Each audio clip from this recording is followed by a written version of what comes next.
မင်္ဂလာပါခင်ဗျရခိုင်ကစ်တစ်ကနေဒီညနေခင်းရရှိထားတဲ့ပြည်တွင်းသတင်းနဲ့နိုင်ငံတကာသတင်းတွေကိုတင်ဆက်ပေးပါမယ်အကြမ်းဖက်မင်းအွန်လိုင်းနဲ့မြန်မာစစ်တပ်ကျူးလွန်ထားတဲ့စစ်ရာဇဝတ်မှုတွေကိုအရေးယူနိုင်မှုအတွက်ဒီမောနိုင်ငံကတရားဥပဒေကြောင်းအရစုံစမ်းစစ်ဆေးဖို့အမှုစတင်ဖွင့်လှစ်လက်ခံလိုက်ပြီဖြစ်ပါတယ်မြန်မာနိုင်ငံအနှံ့က PDF တပ်တွေနဲ့တိုင်းရင်းသားတော်လှန်ရေးတပ်တွေဟာစစ်မျက်နှာအသီးသီးမှာအကြမ်းဖက်စစ်တပ်ကိုထိုးနှက်တိုက်ခိုက်ပြီးနယ်မြေစိုးမိုးမှုစနစ်ကျထိုးကျက်နေပြီဖြစ်တယ်လို့ IUG ကပြောပါတယ်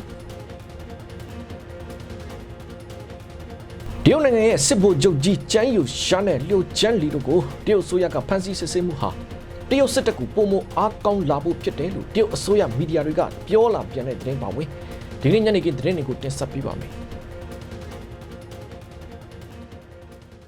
အခုပထမဆုံးတင်ဆက်ပေးခြင်းတဲ့သတင်းကတော့အကြမ်းဖက်မင်းအွန်လိုင်းနဲ့မြန်မာစစ်တပ်ကျူးလွန်ထားတဲ့စစ်ရာဇဝတ်မှုတွေကိုအရေးယူနိုင်ဖို့အတွက်ဒီမောနိုင်ငံကတရားဥပဒေကြောင်းအရစုံစမ်းစစ်ဆေးဖို့အမှုစတင်ဖွင့်လှစ်လက်ခံလိုက်ပြီဖြစ်ပါတယ်။ဒါကတော့ဒီမောနိုင်ငံကဒီလီမာချင်းပြည်နယ်လူ့အခွင့်အရေးအဖွဲ့ CHRO ကလွန်ခဲ့တဲ့2ပတ်လောက်ကပဲအကြမ်းဖက်မင်းအွန်လိုင်းနဲ့မြန်မာစစ်တပ်ကကျူးလွန်ထားရာစစ်ရာဇဝတ်မှုတွေကိုအမှုဖိုင်အနေနဲ့တင်သွင်းတိုင်ကြားလိုက်ပြီး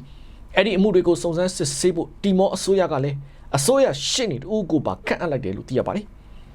ဒီမောနိုင်ငံဟာနိုင်ငံတကာတရားစီရင်ပိုင်ခွင့်ကိုလက်ခံကျင့်သုံးတဲ့နိုင်ငံဖြစ်တာကြောင့်လူသားမျိုးနဲ့အပေါ်ကျူးလွန်တဲ့ရာဇဝတ်မှုတွေကိုဘယ်နိုင်ငံမှာပဲကျူးလွန်ခဲ့ပါစေဒီမောရဲ့တရားရုံးတွေမှာစစ်ဆေးပိုင်ခွင့်ရှိနေတာပါ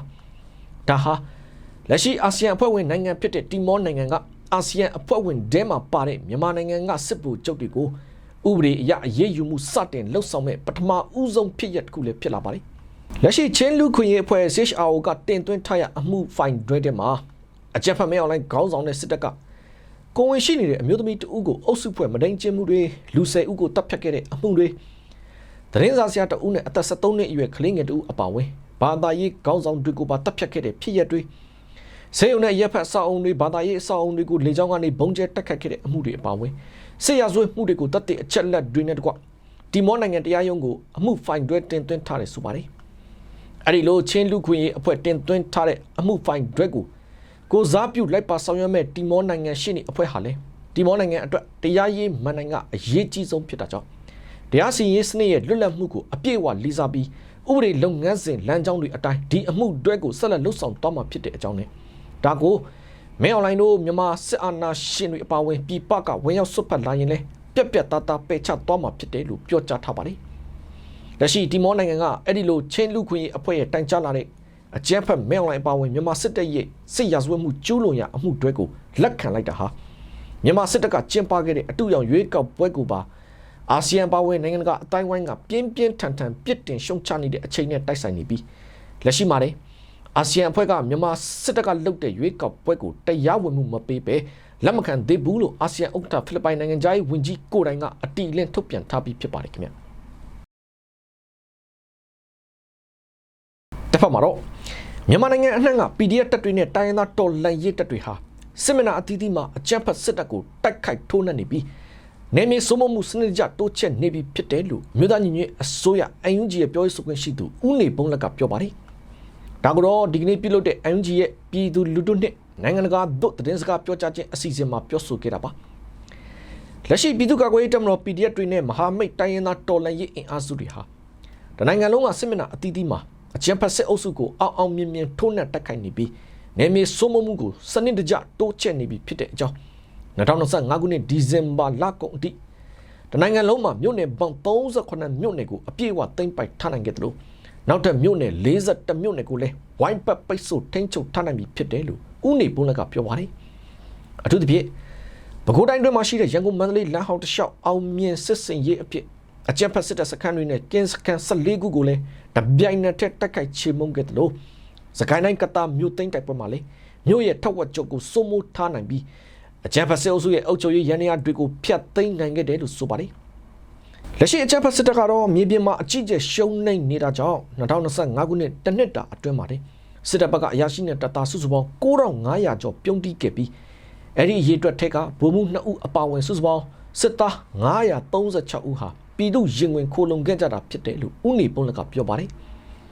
လက်ရှိပြည်သူ့နေဦးတော်လှန်ရေး9နှစ်တာကာလတစ်လျှောက်မှာမတရားမှုကိုစန့်ကျင်တွန်းလှန်ပြီးဒီမိုကရေစီအရေးလူ့အခွင့်အရေးနဲ့လူသားဂုဏ်သိက္ခာတို့ကိုခုခံကာကွယ်ဖို့အတွက် အသက်ခန္ဓာကိုလက်အင်္ဂါစီးစိမ်ဥစ္စာဘဝတက်လန်းများစွာကိုစွန့်လွတ်ပေးအစွမ်းကုန်အားထုတ်ကြိုးပမ်းခဲ့ကြတဲ့ပြည်သူလူထုတဦးတယောက်စီတိုင်းကိုလေးလေးနက်နက်ကျေးဇူးတင်ဂုဏ်ပြုအပ်ပါတယ်လို့လေအမျိုးသားညီညွတ်အစိုးရ NUG ရဲ့ပြောရေးဆိုခွင့်ရှိသူဦးနေဘုံလက်ကပြောတော့ပါတယ်ခင်ဗျတစ်ဖက်မှာတော့ကချင်ပြည်နယ်ဖားကန့်မြို့မရှိကထောင်ရက်ကွက်တိုက်ပွဲအတွင်းအကြမ်းဖက်စစ်တပ်ဘက်ကခမာယာ381တရင်ရဲ့တက်ခွဲမှုဗိုလ်မှုဇာနီအောင်အပါဝင်2ဦးကတော့အသေးသေးတေကုန်ကြတဲ့အပြင်နောက်ထပ်စစ်သား6ဦးလဲ KIA ပူးပေါင်းတပ်တွေစီမှာအလင်းဝင်ရောက်လာသလိုတိုက်ပွဲကတော့ဆက်လက်ရှုပ်ထွေးပြင်းထန်နေတော့မယ်လို့ဖားကန့်ဒေသစစ်ရေးသတင်းရင်းမြစ်ကရန်ကုန်ခေတ်တစ်ကိုပြောပါတယ်။ဒါကတော့ဖားကန့်မြို့နယ်မှာအကြမ်းဖက်စစ်တပ်နဲ့ KIA ပူးပေါင်းတပ်တွေအကြားတိုက်ပွဲတွေပြင်းထန်နေတာဟာဒီကနေ့ဖေဖော်ဝါရီလ3ရက်နေ့အထိဆက်လက်ပြင်းထန်နေစေဖြစ်တယ်ဆိုပါတယ်။အဲဒီတိုက်ပွဲအတွင်းဖားကန့်မြို့မရှိကထောင်ရက်ကွက်စူတောင်းကုန်းမှာရောက်နေတဲ့အကြမ်းဖက်စစ်တပ်ရဲ့ခမာယာ381တပ်ရင်းနဲ့ KIA PDF ပူးပေါင်းတပ်တွေအကြားတိုက်ပွဲဖြစ်ပွားတဲ့အချိန်မှာတော့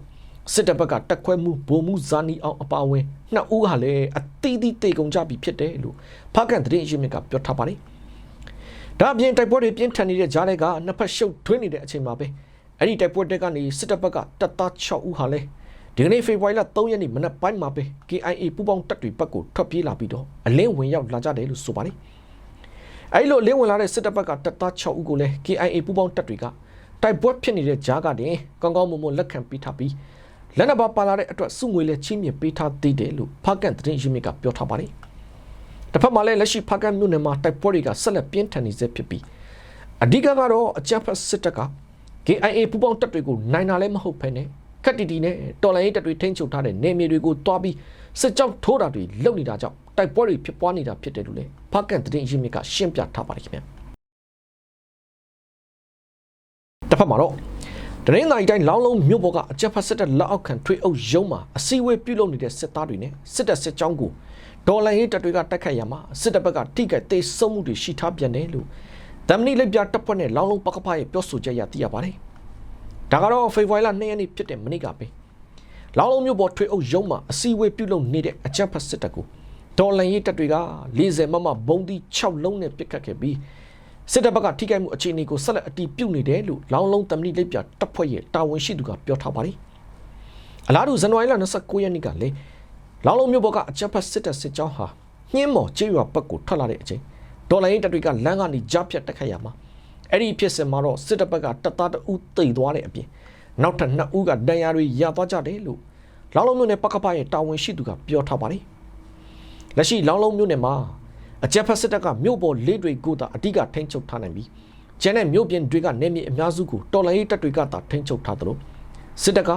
တော်လိုင်းရေးတပ်တွေရဲ့နေမြေတွေဘက်ကိုစစ်ကြောင်းထိုးတာတွေလှုပ်လေရှိသလိုတော်လိုင်းရေးတပ်တွေကလည်းအဲ့ဒီစစ်တပ်စစ်ကြောင်းတွေနဲ့စစ်တပ်တပ်ဆွဲထားရမြို့ပေါ်ကနေရာတွေအထိအခုလိုပဲတံပြန်တက်ခိုက်ချေမှုန့်မှုတွေလှုပ်လေရှိတယ်လို့လည်းဒေတာတွင်းသတင်းအရင်းမြစ်ကပြောထားပါသေးတယ်ခင်ဗျ။တစ်ဖက်မှာတော့အကြမ်းဖက်စစ်တပ်ကကန်ဂေါမြို့နယ်နဲ့ဒဇယ်မြို့နယ်မှာရှိတဲ့အရတာပြည်သူတွေနေထိုင်ရာကျေးရွာတွေဘက်ကိုလေကြောင်းကနေဘုံကျဲတိုက်ခိုက်မှုတွေလှုပ်သွားပြန်တယ်လို့ဒေတာတွင်းသတင်းရင်းမြစ်တွေကရန်ကုန်ခေတ်ကိုပြောပါတယ်။မကွေးတိုင်းကကန်ဂေါမြို့နယ်မှာဆိုရင်ဖေဖော်ဝါရီလ3ရက်နေ့ဖြစ်တဲ့မနေ့ကမနက်ပိုင်းမှာပဲအကြမ်းဖက်စစ်တပ်ကအရတာပြည်သူတွေနေထိုင်ရာစမ်းမြို့ကျေးရွာအနီးကိုလေကြောင်းကနေဘုံကျဲသွားပြီးပြည်သူတွေထိခိုက်မှုအခြေအနေကိုမသိရသေးဘူးလို့ရောလင့်တန်းရဲ့တာဝန်ရှိသူကပြောထားပါတယ်။အလားတူစကိုင်းတိုင်းဒဇယ်မြို့နယ်မှာလည်းဖေဖော်ဝါရီလ2ရက်နေ့ဖြစ်တဲ့မနေ့ကပဲဒဇယ်မြို့နယ်နောက်ချမ်းကော်တက်ကျေးရွာကိုအကြမ်းဖက်စစ်တပ်ကလေကြောင်းကနေဘုံကျဲတိုက်ခိုက်သွားပြီးအဲ့ဒီဖြစ်စဉ်မှာတော့ကျေးရွာနေပြည်သူအမျိုးသမီး2ဦးဒဏ်ရာရထားတဲ့အပြင်နေအိမ်3လုံးလည်းပျက်စီးထားတယ်လို့ Infinity Group ရဲ့တာဝန်ရှိသူကရန်ကုန်ခေတ်ကိုပြောပါတယ်။လက်ရှိအကြမ်းဖက်စစ်တပ်ဟာစစ်ရေးပြစ်မှတ်မဟုတ်တဲ့အရတာပြည်သူတွေနေထိုင်ရာကျေးရွာတွေကိုတမင်တကာပြစ်မှတ်ထားပြီးလေကြောင်းတိုက်ခိုက်မှုတွေလုပ်နေတာဖြစ်တဲ့အတွက်အခုချိန်အလူပွဲရာသီမှာကျေးရွာတွေဘက်ကပွဲလန်းသပင်တွေကျင်းပတဲ့အချိန်တတိထပြုလုပ်ကြဖို့ကိုလည်း Infinity Group ကအတိပေးနှိုးဆော်ထားပါသေးတယ်ခင်ဗျာဒီခါဆက်ချင်တာကတော့ကမ်ဘောဒီးယား BNN နယ်စပ်မှာရှိတဲ့ကြားဖြတ်ငွေလိမ်စခန်းကိုကမ်ဘောဒီးယားအာဏာပိုင်တွေကဝင်ရောက်စီးနင်းဖို့အတွင်းမြန်မာနိုင်ငံသား189ဦးအပါအဝင်လူပေါင်း2000ကျော်ဖမ်းဆီးရမိထားတယ်လို့ကမ်ဘောဒီးယားသတင်းတွေမှာဖော်ပြထားချက်ရသိရပါတယ်။ဒါကတော့ဇန်နဝါရီလ31ရက်နေ့ကပဲကမ်ဘောဒီးယားနိုင်ငံနဲ့ဗီယက်နမ်နိုင်ငံနယ်စပ်မှာရှိတဲ့ဘီဘတ်မြို့မှာကာစီနိုအမီခံပြီးလက်ပတ်နေတဲ့ကြားဖြတ်ငွေလိမ်စခန်းကိုကမ်ဘောဒီးယားအာဏာပိုင်တွေကဝင်ရောက်စီးနင်းခဲ့တယ်ဆိုပါတယ်။ အဲ့ဒီစစ်စင်ရေးဟာကမ္ဘောဒီးယားအစိုးရရဲ့တနိုင်ငံလုံးအတိုင်းအတာနဲ့ကြားဖြတ်နှိမ်နင်းရေးစီမံချက်တွေကအကြီးမားဆုံးစီးနင်းမှုတစ်ခုဖြစ်တယ်လို့လည်းဆိုထားပြီး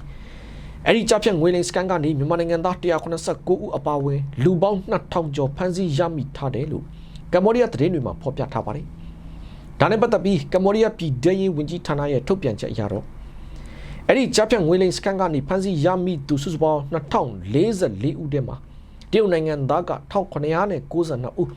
မြန်မာနိုင်ငံသားက189ဦး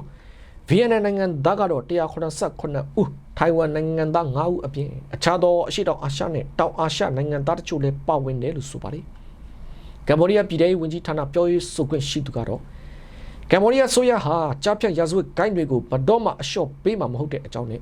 ကမ္ဘောဒီးယားနိုင်ငံဟာရာဇဝတ်ကောင်တွေအတွက်ခိုးလုံရနေရမဟုတ်ဘဲငရဲကန်တစ်ခုသာဖြစ်ရလိမ့်မယ်လို့ပြက်ပြက်တသားတတိပေးပြောကြားထားပါတယ်အခုလိုကမ္ဘောဒီးယားဆိုရကသူတို့နိုင်ငံနယ်စပ်မှာရှိတဲ့ကြားဖြတ်ငွေလိမ်ဂိုဏ်းတွေကိုနှိမ်နင်းပြနေတာဟာလေတရုတ်နိုင်ငံရဲ့ပြင်းထန်တဲ့ PR ပေးမှုတွေကြောင့်ဖြစ်ပေါ်လာတာဖြစ်ပြီးဇန်နဝါရီလဆန်းပိုင်းကတည်းကအဲ့ဒီကကြားဖြတ်ဂိုဏ်းချုပ်ချန်ကြည့်ဆိုတဲ့သူကိုကမ္ဘောဒီးယားအစိုးရကဖမ်းဆီးပြီးတော့တရုတ်နိုင်ငံလက်ထက်လွှဲပြောင်းပေးခဲ့ပါသေးတယ်။လက်ရှိနောက်ထပ်ဖမ်းဆီးရမိထားတဲ့ကြားဖြတ်စကန်ကတရုတ်နိုင်ငံသားတွေကိုလည်းကမ္ဘောဒီးယားနိုင်ငံကပေကျင်းအစိုးရလက်ထက်ကိုလွှဲပြောင်းပေးမှာဖြစ်ပေမဲ့မြန်မာနိုင်ငံသား189ဦးရဲ့နောက်ဆက်တွဲအခြေအနေကိုတော့အတီးပြုတ်ပြောထားတာမျိုးမရှိသေးပါဘူးခင်ဗျ။တစ်ဖက်မှာတော့ထိုင်းနိုင်ငံမြောက်ပိုင်းလမ်ပန်မြို့မှာမြန်မာပြည်သူကလက်ရရှေးဟောင်းဖုန်ကြီးကျောင်းမိလောင်ပျက်စီးသွားတယ်လို့ချင်းမိုင် news သတင်းဌာနကဖော်ပြထားပါတယ်။လက်ရှိထိုင်းနိုင်ငံမြောက်ပိုင်းလမ်ပန်မြို့မှာနှစ်ပေါင်းရာချီတက်တန်းရှိတဲ့မြန်မာပြည်သူကလက်ရဝတ်မုံပူရက်ဖုန်ကြီးကျောင်းဟာဖေဖော်ဝါရီလ2ရက်နေ့မနက်ပိုင်းကပဲမိလောင်ကျွမ်းခဲ့ပြီးပင်မကျောင်းဆောင်နဲ့ရှေးဟောင်းပြည်သူကအမှုပညာလက်ရတွေအများအပြားမိလောင်ပျက်စီးခဲ့တယ်လို့ဆိုပါတယ်။အဲ့ဒီလိုဖုန်ကြီးကျောင်းမိလောင်မှုကြောင့်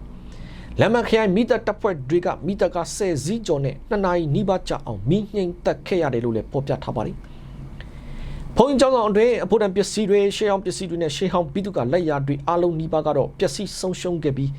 ပင်မကျောင်းဆောင်ကြီးမှာတည်ထားတဲ့စင်းတော်ကြီးလည်းမိလောင်မှုကြောင့်လုံးဝပျက်စီးသွားခဲ့တယ်လို့သိရပါတယ်။အဲ့ဒီဖုန်ကြီးကျောင်းဟာထိုင်းနိုင်ငံလမ်ပန်မြို့မှာမြန်မာပြည်သူကလက်ရတွေကြောင့်နာမည်ကျော်ကြားတဲ့ဖုန်ကြီးကျောင်းတစ်ခုဖြစ်တယ်လို့လည်းဆိုပါတယ်။အဲ့ဒီဝတ်မုံပူရက်ဖုန်ကြီးကျောင်းဟာလွန်ခဲ့တဲ့နှစ်ပေါင်း120ကျော်ကရှမ်ပအိုနဲ့မြန်မာတစ်ကုံတဲ့တွေကလမ်ပန်မြို့မှာအခြေချနေထိုင်ခဲ့တဲ့အချိန်စောက်လို့လှူဒန်းခဲ့တဲ့ကျောင်းတစ်ကျောင်းဖြစ်တယ်လို့လည်းထိုင်းနိုင်ငံတမိုင်းအထောက်ဓာတ်တွေရသိရပါတယ်။အဲ့ဒီဖုန်ကြီးကျောင်းကိုစောက်လို့လှူဒန်းတဲ့ကုံတဲ့တွေဟာမန္တလေးမြို့ကပြည်သူ့ကပညာရှင်တွေကိုထိုင်းနိုင်ငံအထိခေါ်ဆောင်လာပြီးဂုံမောင်ခေတ်လက်ရအတိုင်းစောက်လို့လှူဒန်းခဲ့တာဖြစ်တယ်လို့လည်းဆိုပါတယ်။လက်ရှိမှာတော့အဲ့ဒီလိုထိုင်းနိုင်ငံမြောက်ပိုင်းလမ်ပန်မြို့မှာနှစ်ပေါင်းရာချီတက်တန်းရှိတဲ့မြန်မာပြည်သူကလက်ရဖုန်ကြီးကျောင်းဟာမိလောင်ပျက်စီးသွားပြီပဲဖြစ်ပါတယ်ခင်ဗျ။အခုတခါနိုင်ငံတကာသတင်းတွေပတ်မှာတော့တရုတ်နိုင်ငံရဲ့စစ်ဗိုလ်ချုပ်ကြီးကျန်းယူရှားနဲ့လျှို့ချန်းလီတို့ကိုတရုတ်အစိုးရကဖမ်းဆီးစစ်ဆေးမှုဟာတရုတ်စစ်တပ်ကိုပုံမအားကောင်းလာဖို့ဖြစ်တယ်လို့တရုတ်အစိုးရမီဒီယာတွေကတနင်္လာနေ့မှာပြောကြားလိုက်ပြန်ပါတယ်။လက်ရှိတရုတ်စစ်တပ်တန့်စင်ရေးနဲ့တိုက်ပွဲဝင်စွမ်းရည်သတင်းစာဖြစ်တဲ့ PLA Daily ကတော့ဒီလိုတရုတ်နိုင်ငံရဲ့စစ်ဗိုလ်ချုပ်ကြီးကျန်းယူရှားနဲ့လျှို့ချန်းလီတို့ကိုဖမ်းဆီးစုံစမ်းစစ်ဆေးမှုဟာတရုတ်စစ်တပ်အတွင်းတိုးတက်မှုကိုပိတ်ဆို့နေတဲ့အရာတွေကိုဖယ်ရှားနေတာဖြစ်တယ်လို့ဖော်ပြထားပါတယ်။ဒါဟာအစစ်မြင့်ခေါင်းဆောင်ပိုင်းတွေမှာအဂတိလိုက်စားမှုတွေရှိနေတာကြောင့်တရုတ်စစ်တပ်ရဲ့စစ်ရေးဆိုင်ရာအသင့်ပြင်ဆင်မှုအပေါ်ထိခိုက်မှုရှိနေတယ်ဆိုတာကိုလည်းဝန်ခံလိုက်တာဖြစ်ပါတယ်။လက်ရှိတရုတ်သမ္မတရှီကျင်းပင်ရဲ့အာဏာစက်နဲ့စီးလုံးမှုစောင်းပါမှာတော့တရုတ်စစ်သားအားလုံးအနေနဲ့သူတို့ရဲ့အတွေးခေါ်နဲ့လုပ်ရက်တွေကိုသမ္မတရှီကျင်းပင်ရဲ့ဆုံးဖြတ်ချက်တွေညွှန်ကြားချက်တွေနဲ့တသားတည်းဖြစ်အောင်လှုပ်ဆောင်ရမယ်လို့အလေးပေးပြောကြားထားပါတယ်။ဒါကိုကြည့်ချင်းအဖြစ်တရုတ်စစ်တပ်အတွင်းမှာရှီကျင်းပင်ရဲ့အမိန့်အာဏာအပေါ်ခုခံမှုဒါမှမဟုတ်ဘေးချိတ်ထားမှုအချို့ရှိနေနိုင်တယ်လို့လည်းကျွမ်းကျင်သူတွေကသုံးသပ်နေကြပါတယ်။တရုတ်သမ္မတကိုထောက်ခံတဲ့သူတွေကတော့ဒါဟာတန်ရှင်းတဲ့အုပ်ချုပ်ရေးအတွက်လို့ဆိုကြပေမဲ့ဝေဖန်တဲ့သူတွေကတော့ဒါဟာရှီကျင်းပင်အတွက်သူ့ရဲ့နိုင်ငံရေးပြိုင်ဘက်တွေကိုဖယ်ရှားပစ်ဖို့အာဂတိလိုက်စားမှုကိုအကြောင်းပြတာဖြစ်တယ်လို့လည်းမြင်နေကြပါတယ်။အထူးသဖြင့်လက်ရှိစစ်ဆေးခံရတဲ့တရုတ်စစ်ဗိုလ်ချုပ်ကြီးကျန်းယူရှားလိုထိတ်တန်းခေါင်းဆောင်တအုပ်ကိုစစ်ဆေးမှုဟာအလွန်ထူးခြားပြီးမှတ်ပါလောက်တဲ့ဖြစ်ရလို့လည်းဆိုနေကြပါတယ်။ပြီးခဲ့တဲ့အော်တိုဘာလကစပြီးလက်ရှိအချိန်ထိဆိုရင်တရုတ်စစ်ဘက်အရာရှိ9ဦးကိုတရုတ်အစိုးရကအာဂတိမှုတွေနဲ့စုံစမ်းစစ်ဆေးခဲ့တာဖြစ်ပါတယ်။လက်ရှိတရုတ်နိုင်ငံဟာသူ့ရဲ့စစ်တပ်ကိုကမ္ဘာအဆင့်မီစစ်တပ်တစ်ခုဖြစ်လာအောင် professional ဆန်ဆန်တိစောက်နေတဲ့နေရာမှာအာဂတိလိုက်စားမှုကိုအကြီးကျယ်နှိမ်နင်းပြီးစစ်တပ်ကိုပုံမကျစ်လက်ထိရောက်စေဖို့စ조사နေတယ်လို့လည်းဆိုထားပါသေးတယ်ခင်ဗျ။ တစ်ဖက်မှာတော့ရုရှားနိုင်ငံကယူကရိန်းနိုင်ငံမိရထားတွေကိုတိုက်ခိုက်ပြီးမိရထားတွေနဲ့လမ်းကြောင်းတည်ယူပို့ဆောင်ရေးကဏ္ဍကိုအကြမ်းဖက်နေတယ်လို့ယူကရိန်းသမ္မတဇလန်စကီကပြောဆိုလိုက်ပါတယ်လက်ရှိရုရှားဘက်ကယူကရိန်းရဲ့မိရထားလိုင်းတွေတည်ယူပို့ဆောင်ရေးလမ်းကြောင်းတွေကိုဥတီပြီးတိုက်ခိုက်နေတဲ့အတွက်ယူကရိန်းစစ်တပ်ခေါင်းဆောင်တွေကိုချက်ချင်းတုံ့ပြန်ဆောင်ရွက်ဖို့အမိန့်ပေးလိုက်တယ်လို့လည်းယူကရိန်းသမ္မတကပြောထားပါတယ်ပြီးခဲ့တဲ့အပတ်ကလည်းယူကရိန်းအရှေ့ပိုင်းဒေသမှာရထားတစ်စီးကိုရုရှားဘက်ကပစ်ခတ်ခဲ့ပြီးမိရထားတွင်းမှာပါတဲ့လူ9ဦးသေဆုံးခဲ့ပါသေးတယ်လက်ရှိယူကရိန်းရုရှားစစ်ပွဲဟာ4နှစ်နီးပါးကြာလာပြီမဲ့ယူကရိန်းနိုင်ငံဟာမိရထားစနစ်ကိုတော့နိုင်ငံတော်ဆက်လက်လက်ပတ်နိုင်အောင်ထိန်းထားနိုင်ခဲ့ပါတယ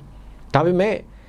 အခုတခါရုရှားဘက်ကတော့ယူကရိန်းရဲ့အရေးကြီးတဲ့မိရထားဗဟိုနေရာတွေကိုအဓိကထားတိုက်ခိုက်နေပါတယ်လက်ရှိယူကရိန်းမိရထားလုပ်ငန်းကလည်းယူကရိန်းအရှေ့ဘက်ဒေသမိရထားလမ်းကြောင်းအချို့ဟာအန္တရာယ်ပိုများလာနိုင်တယ်လို့သတိပေးထားပြီးခီးသည်တွေကိုဘတ်စကားနဲ့တွာလာဖို့တိုက်တွန်းထားပါသေးတယ်။တစ်ချိန်တည်းမှာပဲရုရှားနိုင်ငံရဲ့ drone နဲ့ missile ဒုံးတွေကယူကရိန်းအရက်ဖက်ဒေသတွေကိုဇက်တိုက်ပစ်ခတ်နေပြီးတနင်္ဂနွေနေ့ကတည်းဘတ်စကားတစ်စီးကိုထိမှန်ခဲ့မှုကြောင့်တပ်ထုတွင်းလှုပ်သား12ဦးသေဆုံးခဲ့ပါသေးတယ်။ဒီလိုတိုက်ခိုက်မှုတွေကြောင့်ယူကရိန်းလျှက်စစ်ဓာတ်အားပေးရေးစနစ်လည်းထိခိုက်နေပြီးဆောင်းရာသီအေးပြင်းတဲ့အချိန်မှာလူတွေမီးမရအပူမရရေမရပဲအခက်အခဲတွေကြုံနေရတယ်လို့သိရပါတယ်။အခုလိုအခြေအနေတွေကြားမှာပဲယူကရိန်းရုရှားစစ်ပွဲအဆုံးသတ်ဖို့အမေရိကန်ကအလဲလက်ညှိနှိုင်းထားတဲ့ဆွေးနွေးပွဲတွေကိုဒီတစ်ပတ်အတွင်း UAE နိုင်ငံရဲ့အဘူဒါဘီမြို့မှာပြုလုပ်ဖို့ရှိနေပါတယ်။ရုရှားဘက်ကတော့ဒီဆွေးနွေးပွဲတွေဟာအလွန်ရှုပ်ထွေးတယ်လို့ပြောထားပြီးအချို့အချက်တွေမှာနှီးစပ်လာနိုင်ပေမဲ့နယ်မြေပိုင်တဲ့ဒေတာကိစ္စလို့အရေးကြီးတဲ့အချက်တွေမှာတော့သဘောတူဖို့အခက်အခဲတွေဆက်ရှိနေတယ်လို့ဆိုပါတယ်။ယူကရိန်းဘက်ကတော့ကိုပိုင်မြေဒေတာတွေကိုလက်လွတ်မပေးနိုင်ဘူးလို့ပြက်ပြက်သားသားပြောထားပြီးရုရှားကိုနောက်ထပ်ကျူးကျော်လာဖို့လမ်းဖွင့်ပေးမဲ့သဘောတူညီချက်မျိုးကိုလည်းလုံးဝလက်မခံဘူးလို့ပြောထားပါတယ်ခင်ဗျာ။တစ်ဖက်မှာတော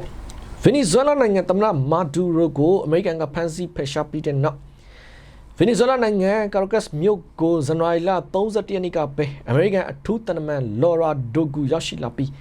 9နှစ်ကြာပိတ်ထားခဲ့တဲ့အမေရိကန်တန်ယုံကိုပြန်လည်ဖွင့်လှစ်ဖို့စတင်ပြင်ဆင်နေပြီလို့ကြေညာလိုက်ပါတယ်။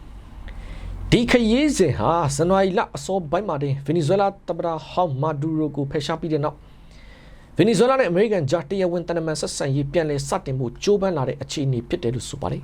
။အဲဒီဗင်နီဇွဲလားနိုင်ငံကိုအမေရိကန်တနမန်အဖြစ်ရောက်ရှိလာတဲ့လော်ရာဟာ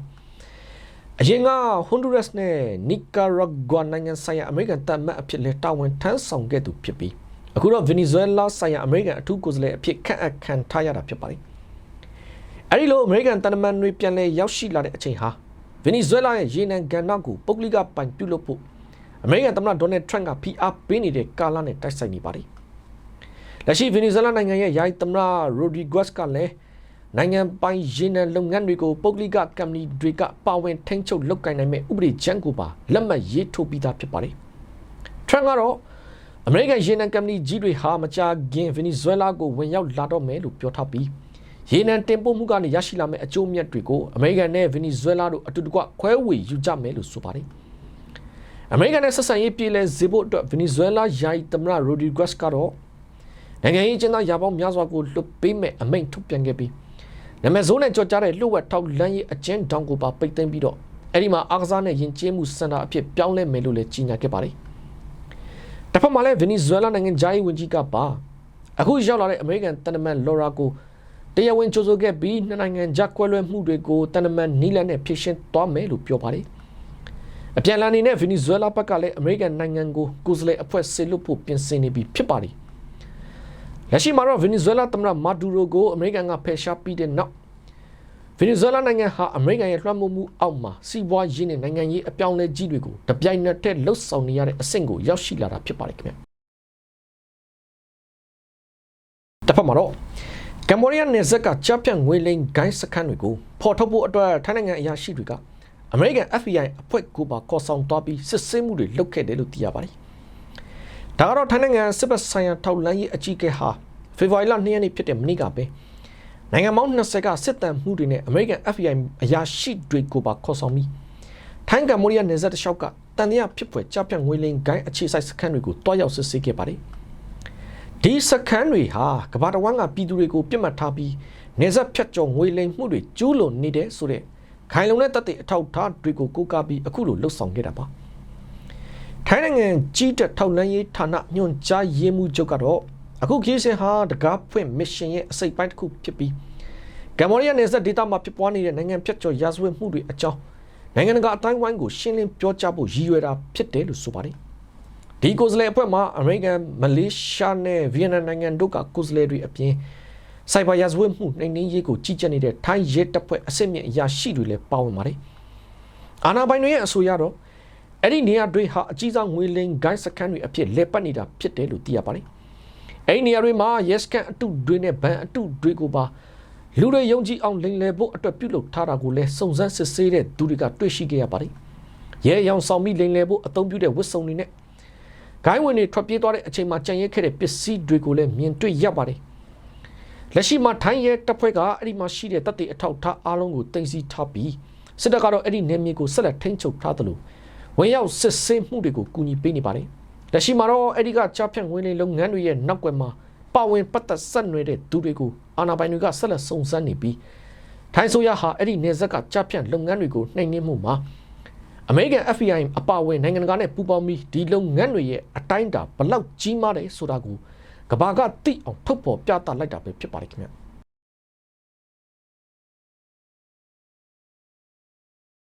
ဟုတ်ကဲ့ဒါကတော့ရောင်ခစ်တစ်ကနေဒီညနေခင်းရရှိထားတဲ့ပြည်တွင်းသတင်းနဲ့နိုင်ငံတကာသတင်းတွေကိုတင်ဆက်ပေးခဲ့တာပါကြည့်ရှုပေးခဲ့တဲ့အတွက်ကျေးဇူးတင်ပါတယ်ကျွန်တော်နိုင်ငယ်ပါ